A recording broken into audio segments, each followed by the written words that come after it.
आप देख रहे हैं दैनिक साथी हरियाणा। मैं हूं आपके साथ आपका साथी अमित विश्वकर्मा। साथियों, दिल्ली व गुरुग्राम के बाद अब रेवाड़ी की हवा भी खराब होने लगी है। जैसे कि आशंका जताई जा रही थी दीपावली के बिल्कुल तुरंत बाद, अब रेवाड़ी की हवा में भी जहर घुलना शुरू हो गया है। यूं कहें तो हवा प्रदूषित हो चुकी है और कहीं ना कहीं जो बीमार लोग हैं उनके लिए खतरे की घंटी कही जा सकती है। रेवाड़ी में AQI का जो इंडेक्स है, जो एयर क्वालिटी इंडेक्स है, उसकी बात कर ले तो औसतन 299 दर्ज किया गया है, जो कि खराब स्थिति में है। और कहीं ना कहीं जो सामान्य स्थिति होती है 0 से 50 की, उससे कहीं ज्यादा है। ऐसे में समझा जा सकता है कि हालात किस कदर खराब हो चुके हैं। हम जब इस न्यूज को हम जब रिकॉर्ड कर रहे हैं तब भी हालात इतने खराब है कि कहीं ना कहीं आंखों में एक जलन सी महसूस हो रही है। और आप समझ सकते हैं कि जो सुबह से ही जो AQI है, एयर क्वालिटी इंडेक्स है, कितना खराब होता हुआ दिखाई दे रहा है। तमाम जो प्रोसीजर्स है, जो तो मानक स्टैंडर्ड्स हैं, वो शायद अपनाने होंगे ताकि इस जो बढ़ती जो जहर है हवा में, उस पर कंट्रोल किया जा सके। हम एक ये भी दिखाएंगे आपको एयर क्वालिटी इंडेक्स, जो कि लाइव दिखाई दे रहा है आपको। आप हमारे जो कंप्यूटर स्क्रीन है इस पर आप देख सकते हैं हरियाणा में धारूहेड़ा, क्योंकि रेवाड़ी में केवल धारूहेड़ा में जो प्रदूषण मापक यंत्र है, वो मशीन है जो वहां पे लगी हुई है धारूहेड़ा नगर पालिका के। 5/11/2024 आप देख सकते हैं, सुबह 10 बजे का यहाँ पे समय दिखा रहा है। और देखिए जो रेड कलर है, ये रेड कलर कहीं ना कहीं बेहद खतरे की घंटे। देखिए 304, 312, 331, 348, 333, 382। ऐसे में समझ सकता है कि जो मैक्सिमम आप इस पॉइंट से दिखा सकते हैं, जो 382 यहां पर दिखाई दे रहा है, मैक्सिमम जो रिकॉर्ड किया गया है आज के दिन 382 एयर क्वालिटी इंडेक्स बेहद खतरनाक स्थिति में दर्ज किया गया। अब लगातार जो रेड बॉक्सेज आप देख रहे हैं, ये कहीं ना कहीं खतरे की घंटी और बता रहा है कि जो रेवाड़ी की हवा है, धारूहेड़ा की हवा है, कहीं ना कहीं बेहद खराब स्थिति में पहुंच चुकी है। आप देख सकते हैं एवरेज जो हम बता रहे थे कि एवरेज 299, मैक्सिमम जो एवरेज निकाला जाता है वो 299 है। वहीं जो मिनिमम जो न्यूनतम जो श्रेणी है वो 69 था, लेकिन आप समझ सकते हैं 382 मैक्सिमम जो इसकी रेंज थी वो 382 तक पहुंचा। और ये जो हम बता रहे हैं PM 2.5, क्योंकि जो प्रदूषण की मात्रा मापी जाती है तो PM 2.5 और PM 10 के पर्टिकुलर मैटर जो होता है, वो 10 इनकी जो साइज है, जो धूल के कारण होता है, उनको बताता है। आप समझ सकते हैं जब सुबह का समय तो यहाँ पर पीला दिखाई दे रहा है, कहीं ना कहीं सही स्थिति। लेकिन जैसे दिन चढ़ता गया लगातार, उसके बाद आप समझ सकते हैं yellow yellow yellow yellow box ये बनते चले गए। और आप देख सकते हैं कि मैं यहाँ पे दिखाऊंगा कि अब भी 352 की जो, क्योंकि ये लाइव जो एयर क्वालिटी इंडेक्स है लाइव यहाँ पर चलता रहता है, लाइव जो पोजीशनिंग होती है आखिर क्या स्थिति है वो दिखाई देती रहती है। अब आपको आप समझ सकते हैं कि किस तरह से जो आज का दिन है 5 नवंबर, जो एयर क्वालिटी इंडेक्स है, और भी अपने साथी को कहेंगे, दिखाएंगे कि आखिर इसके मायने क्या है। देखिए आप समझ सकते हैं 0 से 50 आप इसको समझ सकते हैं एयर क्वालिटी इंडेक्स गुड।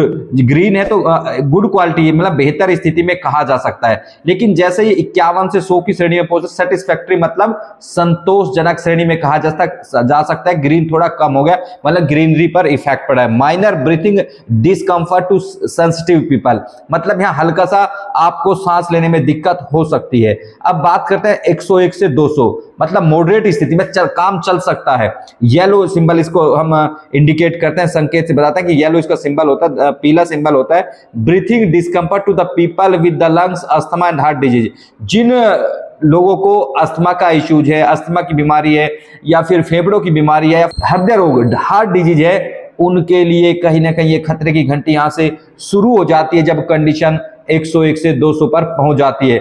अब बात जो कि हम रेवाड़ी की बात करें, कि रेवाड़ी में आज 299 दर्ज किया गया है, अराउंड 300 कहीं ना कहीं दर्ज किया गया है, जो कि पुअर स्थिति कही जा सकती है। और ये आप देखिए किस तरह से यहाँ एक भगवा कलर सा दिखाई दे रहा है, breathing discomfort to the most people in the prolong exposure. इसमें कहना है कि यहां तक जब हम 101 से 200 की बात कर रहे थे, उसमें जो हार्ट के पेशेंट है, अस्थमा के पेशेंट है, लंग्स के पेशेंट है, उनको दिक्कत हो रही थी। लेकिन जब हम आते हैं 201 से 300 तक, जो कि रेवाड़ी की धारूहेड़ा की स्थिति है, उसमें सब तमाम वे लोग जो यहाँ पर घूम रहे हैं, टहल रहे हैं, उनके लिए परेशानी खड़ी हो जाती है। बीमार तो ऑलरेडी परेशान है, लेकिन यहाँ पर आम आदमी भी परेशान होने लगता है। और उसमें ब्रीथिंग डिस्कम्फर्ट ज्यादा लंबे समय तक इस तरह की हवा में रहने से सांस में लेने में दिक्कत होती है, ऐसे में बचना बेहद जरूरी है। अब अगला स्थिति बता दे, जब 301 से 400 पर पहुंचता वेरी पुअर, बहुत खतरनाक स्थिति यहां पर हो जाती है। Respiratory less on the prolong, यदि लंबे समय तक रहे बेहद ज्यादा यहां पर सांस की दिक्कत हो सकती है।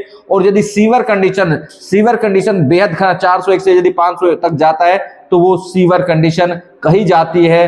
तमाम जो बेहद हेल्दी लोग हैं, पूरी तरह से स्वस्थ लोग हैं, उन पर भी प्रभाव बहुत ज्यादा पड़ सकता है। ऐसे में आप देख सकते हैं किस तरह से जो दीपावली के बाद अमूमन बात की जाती है वो कहीं ना कहीं पूरी तरह से स्थिति कहीं ना कहीं बिगड़ती हुई दिखाई दे रही है। हम रेवाड़ी की बात कर लें तो रेवाड़ी डिस्ट्रिक्ट में केवल एक जगह पर ही प्रदूषण मापक यंत्र मशीन लगाई गई है, वो भी धारुएड़ा उसी के। यहाँ पर वही रेफरेंस मानकर चल रहे हैं कि धारुएड़ा में 299। आप समझ सकते हैं किस तरह से ये आंकड़ा 299 का यहाँ पे एयर क्वालिटी इंडेक्स दिखाई दे रहा है। और ये municipal corporation office Dharuhera Rewari और ये हरियाणा पोल्यूशन कंट्रोल बोर्ड की ओर से यहाँ पर इसको इंस्टॉल किया गया है। PM 2.5 वैल्यू यहां पर दिखाई गई है। 5 नवंबर 2024 10 बजे का समय है। और आप देख सकते हैं किस तरह से रेड बॉक्सेज हैं, रेड बॉक्सेज इंडिकेट करते हैं कि आखिर किस स्थिति में रेवाड़ी यूं कहें तो धारुएड़ा की हवा कहीं ना कहीं पहुंच चुकी है। अब देखिए 382 जो कि मैक्सिमम इंडिकेट किया गया, 282 कहीं ना कहीं पहुंच चुका है। ऐसे में समझ सकते हैं कि अब जो सरकार के अलावा की बात करें, जो कि हरियाणा प्रदूषण कंट्रोल बोर्ड है, उनके अधिकारी को कहीं ना कहीं चेतना होगा, आम आदमी को चेतना होगा, ताकि जिस तरह से जो हवा में जहर घोलने का काम चल रहा है उससे बचा जा सके। क्योंकि अमूमन देखा जाता है कि दिल्ली की बात करें, दिल्ली अमूमन रडार पर रहता है। दीपावली के टाइम पर बात की जाती है कि पराली को जलाया गया की वजह से कहीं ना कहीं प्रदूषण बढ़ा, लेकिन इसके अलावा भी तमाम कारण हो सकते हैं। बात भी करते हैं कि जैसे अब रेवाड़ी की बात करें तो रेवाड़ी की तमाम जो सड़कें आप चारों ओर देख सकते हैं कि चारों ओर कहीं ना कहीं गंदगी देखी जा सकती है। जो डिवाइडर होता है उसके दोनों तरफ मिट्टी उड़ती हुई देखी जा सकती है। ऐसे में जैसे मिट्टी हवा में जाएगी तो कहीं ना कहीं PM 2.5 और PM जो 10 होता है उसकी वैल्यू बढ़ेगी, और कहीं ना कहीं जब वो सांस के से हमारे बॉडी के अंदर जाएगी कहीं ना कहीं बेहद नुकसानदेह होगी। ऐसे में तमाम जो मशीनरीज है एडमिनिस्ट्रेशन की, उनको एक्टिव होना होगा, आम आदमी को भी एक्टिव होना होगा, क्योंकि जिम्मेदारी सभी की है, ताकि एक फंडामेंटल राइट कहा जा सकता है, मूल राइट अधिकार कहा जा सकता है कि सबको स्वच्छ हवा मिले। उसके तमाम लोगों को प्रबंध करने होंगे, एडमिनिस्ट्रेशन को प्रबंध करना होगा, और कहीं ना कहीं आम लोगों को भी जागरूक होना होगा।